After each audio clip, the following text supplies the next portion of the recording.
The camera sweeps over narrow Brooklyn streets, revealing laundry lines strung between tenement windows, swaying gently in the breeze. Children play stickball on the sidewalks, their shouts echoing with youthful exuberance, filling the air with life. The aroma of fresh bread from Salvatore's bakery fills the air, mingling with the vibrant hum of Italian conversations. This opening shot establishes the vibrant, close-knit, and distinctly Italian-American world of Bensonhurst, alive with energy.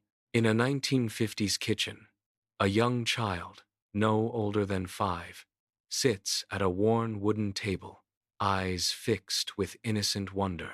Rosaria, in her 30s, kneads dough with strong, practiced hands, her movements a rhythmic dance of domesticity. The small kitchen is enveloped in the comforting aroma of garlic and rich tomato sauce, a symphony of Italian flavors. Nearby, Antonella, a few years older, plays quietly, a silent observer of the household's gentle rhythm. Rosaria hums a familiar Italian tune, her voice a soft melody embodying the warmth and tradition of their home. Her movements, strong and graceful, reflect the enduring values and love that fill the Marino household. Giuseppe Marino, a man of quiet dignity, meticulously stacks wooden crates as the pre-dawn chill bites with a briny tang. His breath plumes in the cold air, a visible testament to the relentless physical labor of the fish market. Around him, the market hums with activity, but Giuseppe moves with focused precision, his muscles straining with each heavy load. The weariness of countless early mornings is etched onto his face, revealing a testament to his unwavering work ethic. Giuseppe enters the kitchen, his work coat still on, the scent of fish clinging to him like a shroud. He sinks into a chair, his gaze fixed blankly on the wall, a silent burden weighing heavy on his soul. Minutes stretch, then, with agonizing slowness, he removes his coat, a weary gesture of unspoken toil. Rosaria watches, her eyes reflecting a profound, silent understanding of his unspoken burden. 11-year-old me and friends fill the sun-drenched Bensonhurst street with joyful laughter, a carefree symphony of childhood. A sleek, chrome-glistening car glides to the curb, its arrival a stark, silent interruption to our youthful revelry. Uncle Carmelo, sharp-suited and commanding, emerges, his presence instantly silencing the street's chatter. Men on the street nod with an unspoken deference, a profound respect I, as a child, sense, but cannot yet grasp. Outside the bustling Red Hook fish market in 1958, Giuseppe stands bruised and swollen, clutching his side in agony. His face, a canvas of pain, reveals the stark reality of a broken rib, each breath a testament to his suffering. 3 Irish men loom over him, their faces contorted into cruel sneers, their presence a menacing shadow. The confrontation explodes in a swift, brutal assault, each blow a stark image of vulnerability and injustice. Giuseppe lies broken on the cold ground, a poignant symbol of a man defeated, yet his spirit unbroken. In a dimly lit kitchen, the soft glow of a single bulb casts long shadows as Rosaria, etched with worry, tends to Giuseppe's wounds. Giuseppe winces, but a deeper, unseen pain clouds his distant gaze, his silence speaking volumes of humiliation. His knuckles and cheek, raw and bruised, are carefully cleaned by Rosaria's gentle, trembling hands. From the doorway, I stand a silent, unseen observer, watching my father's broken spirit. This moment, a stark tableau of suffering, shatters my understanding of law and order forever. The morning sun streams into the cozy kitchen, illuminating dust motes dancing in the air. Uncle Carmelo and Giuseppe sit at the small table, their coffee cups steaming, their voices a hushed murmur. Their eyes occasionally flick, a silent acknowledgement. As I move through the room, a ghost in their periphery.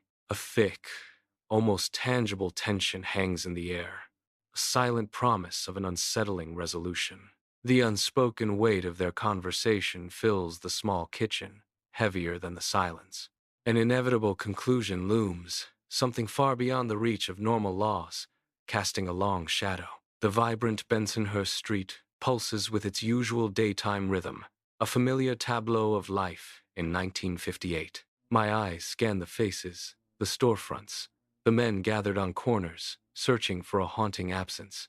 The three Irishmen are nowhere to be seen, their absence a palpable silent statement that hangs in the air. A quiet understanding settles over me as the neighborhood's atmosphere subtly shifts, a different kind of justice served. In a sterile army recruitment office, a young man with a determined yet uncertain expression stands before his destiny. The recruiter extends enlistment papers, the shadow of Vietnam falling heavily across the crisp white forms. His gaze is fixed on the papers, a silent battle waged between duty and doubt. The weight of his future hangs precariously, a monumental decision poised to change everything. Still in uniform, I step into the warm, familiar kitchen, a sanctuary after the army. Uncle Carmelo, already at the worn table, sips coffee, his gaze lifting, a knowing glint in his eyes. The air thickens with unspoken possibility, a silent weight settling between us. He breaks the silence, his voice a low rumble. There's work, if you want it. In a 1967 kitchen, I sit alone at the table, silence amplifying the weight of Carmelo's offer. The quiet hum of the refrigerator is a stark contrast to the turmoil within my mind. My gaze drifts to the wall, seeing my father's silent calculations mirrored there years ago. Each tick of the clock echoes the momentous decision looming before me. This feels like a monumental crossroads, a path diverging into an unknown future. The air crackles with unspoken consequence, sealing my fate with every breath. On a sun-drenched Bensonhurst street, Salvatore Bruno, impeccable in his tailored suit, walks with an unnerving calm. His voice, a low rumble, delivers precise, chilling instructions, shaping the familiar streets into something sinister. The weight of his words hangs heavy in the air, transforming an ordinary day into a pivotal, unsettling moment. Your first job, kid. Deliver these envelopes. Brooklyn and Staten Island. His gaze, sharp and unwavering, punctuates the command. No detours, no questions. Amidst the bustling Brooklyn streets, a labyrinth of brownstones and vibrant storefronts, I move with meticulous precision. My face, an impassive mask of neutrality, betrays no emotion as I deliver envelopes to precise addresses at exact times. My movements, finely tuned and exact, echo the unspoken rules of this dangerous new world. A silent, efficient machine. The job feels simple, yet an ever-present hum of danger pulses beneath the city's noise. A constant, chilling undercurrent. The vibrant energy of a 1,968 pizzeria envelops us, the air thick with the irresistible aroma of baking dough. Johnny Testa and Frank Lauro stride confidently through the bustling space, their presence commanding attention. The owner, his eyes heavy with weariness, approaches us with a resigned, knowing glance. Without a word, he extends a stack of bills, a silent tribute to an unspoken coercive pact. The weight of the protection agreement hangs heavy, a palpable tension in the air. The unspoken understanding settles between us, a stark reminder of the era's hidden power dynamics. In a faded tailor shop, the soft whir of a sewing machine underscores Stavros's worried face as he insists, "I have no money." Johnny's gaze darts to me, a silent, menacing signal passing between us.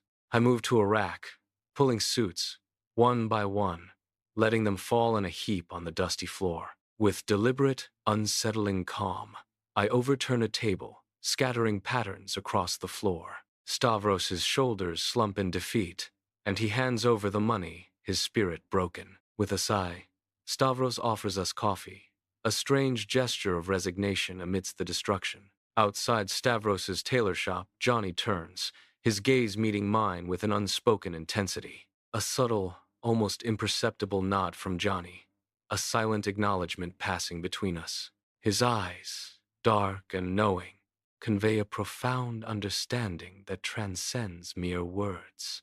Then, a single resonant word escapes his lips. Good. In this world, that lone word rings with the highest praise, a mark of growing acceptance and deeper understanding. In a sterile kitchen, the hum of fluorescent light casts a cold glow over the table where I sit with Giuseppe, Giuseppe's deep, knowing eyes bore into mine, searching for an unspoken truth, sensing a hidden turmoil. The air between us thickens with unspoken words, a silent acknowledgement of the growing chasm. He feels the shift, the inner turmoil I desperately try to conceal from his penetrating gaze. My voice breaks the silence, a stark declaration. I'm working construction, Papa. In a dimly lit bar, the air thick with stale beer and smoke, Sal pulls me close, his face shadowed by the neon glow. His eyes dart around, ensuring no eavesdroppers as he whispers, Lenny, he needs to be explained to. A shiver runs down my spine, the euphemism chillingly clear as the unspoken violence hangs heavy in the air. The line between explanation and brutality dissolves, leaving an unsettling truth in its wake.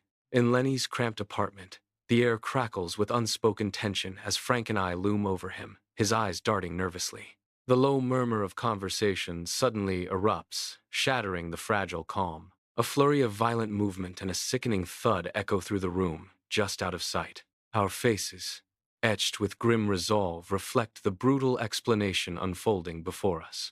The violence subsides, leaving an eerie silence in its wake, the air thick with unspoken consequences. Lenny, a broken, bleeding mess, slumps in the armchair, a stark image of the price of loose lips. In the silent bedroom, the protagonist lies awake, eyes fixed on the ceiling, lost in the shadows of regret. The events with Lenny replay, a relentless, haunting loop of what cannot be undone. A chilling realization dawns. An internal moral boundary has been crossed, irrevocably. The line once drawn, a personal creed, now lies shattered, marking a profound point of no return. The stark weight of this understanding settles, a cold, unyielding truth in the quiet darkness. In a dimly lit basement, 8 men are encircled by dancing shadows, their faces grim and expectant. A single crimson drop of my blood falls onto a revered saint's image, a stark contrast against the aged paper. My hands, unwavering, hold a burning piece of paper, the flames flickering in the oppressive stillness. The ancient oath of Omertà echoes in the silence, sealing my fate with each word.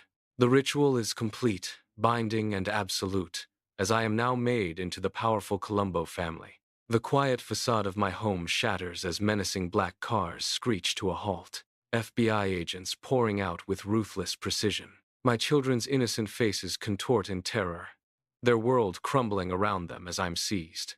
The agents move with chilling efficiency, their cold hands binding me, erasing every vestige of my normal life. A single, agonizing glance at my children etches their fear into my soul, a wound deeper than any betrayal. Frank Laro's treachery echoes in the brutal grip of my captors, his name a venomous whisper in my mind. The illusion of safety collapses, leaving only the stark, unbearable reality of my capture, witnessed by those I swore to protect. In a sterile prison visiting room, a father with graying hair and an aching knee sits across from his son, their conversation starkly formal. The sterile environment offers no warmth, a harsh contrast to the vibrant family life that once was. The father's face, etched with time and sorrow, reflects the weight of their fractured relationship. His son's monthly calls are a routine, devoid of genuine connection, a hollow echo of familial love. A silent, poignant ache hangs in the air, amplified by the daughter's enduring absence, a wound that never heals. In the hushed sanctuary of a Catholic church, the air hangs heavy with the scent of candles and age-old wood. Alone in a pew, I observed the silent devotion of old women, their black dresses stark against the worn wood. This visit isn't for faith, but for the ghost of childhood, a fragile thread to a past now impossibly distant. I reflect on the myths that shaped my life, the hollow promises that led me astray. A somber realization settles, the heavy price paid for choosing the wrong side. My gaze drifts, lost in the quiet contemplation of a life irrevocably altered.